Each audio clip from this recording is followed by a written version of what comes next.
King Charles to receive huge pay rise from UK taxpayers. Greetings from royal family led my channel.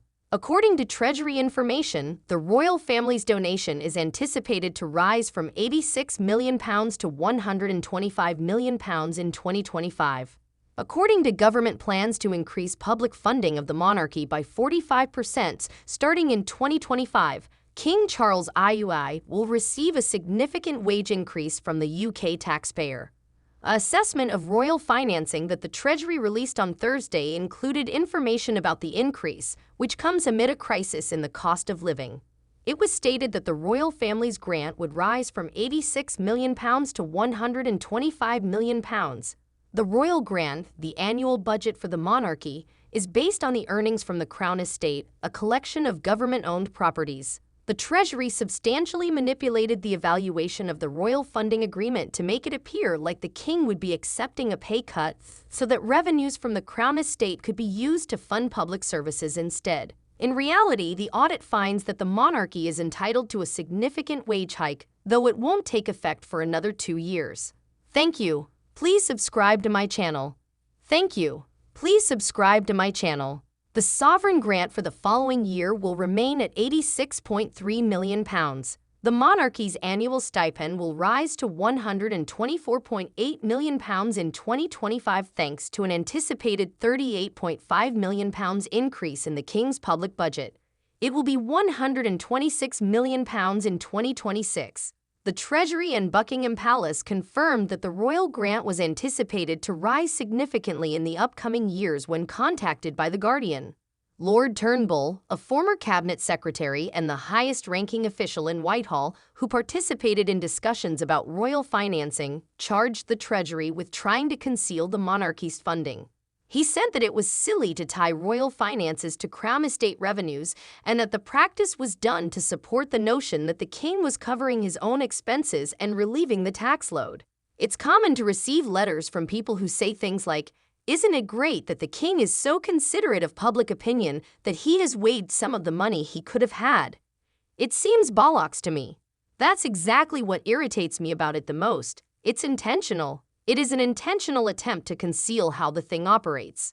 David Cameron, the then Prime Minister, and George Osborne, his Chancellor, adopted the convoluted method used to calculate the sovereign grant in 2011. They developed a new formula that connected the monarch's budget to a portion of the income from the Crown Estate, eliminating Parliament's long-standing control over royal funding. The Prime Minister, Chancellor, and the King's financial advisor serve as the so-called royal trustees who make that decision under the system. In order to fund the monarchy more consistently as its income increased, they fixed the amount at 25% of the estate's net profits starting in 2017. However, the selling of leases for offshore wind farms by the estate has resulted in expectations of a significant increase in royal estate earnings that Buckingham Palace and the Treasury have been grappling with for months. From £443 million this year to more than $1 billion next year, the estimated profits are expected to more than triple. On Thursday, the trustees' choice was made public. The king's share of the revenues from the Crown Estate would drop from 25% to 12%, according to the Treasury. The budget for the royal household would be £130 million lower in both 2025 and 2026 than if the rate remained at 25%, according to the administration. Cutting the rate to 12% is expected to reduce the sovereign grant by £24 million in 2024 to 2025, the statement continued. Instead, this money will be used to pay for important public services that will benefit the entire country. Any discussion of how, although earning a lesser piece of a much larger pie, the monarch was nonetheless eligible for a significant wage increase was completely absent from the Treasury press statement. The head of the anti-monarchy organization Republic, Graham Smith, who was detained while attempting to hold a nonviolent demonstration at Charles' coronation, called the Treasury's announcement grossly misleading. Former Liberal Democrat minister and renowned Republican Norman Baker criticized the king's funding receiving a huge net increase. "People are currently having trouble putting food on the tables," he said. "We're actually giving the royal family, who are really bloated in terms of their wealth, more largesse." Baker noted that compared to other European kingdoms, the British royal family was far more expensive. He said, "The royals constantly claim to be poor. They consistently claim that any modifications to the arrangements are in the taxpayers' best interest. They are never. The royal family gains from the arrangements that have been established. It has always been done this way."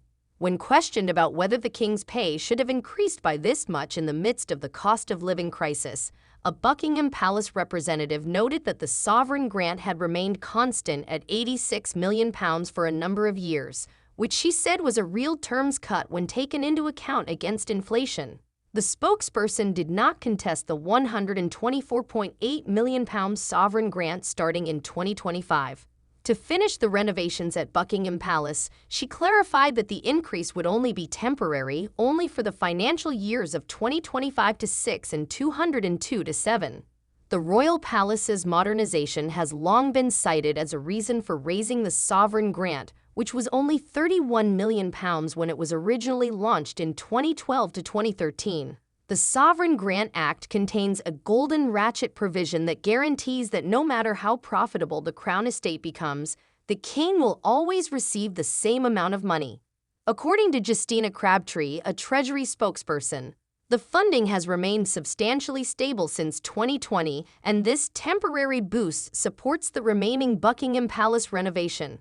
We plan to evaluate the funding in 2026 and reduce it again in 2027.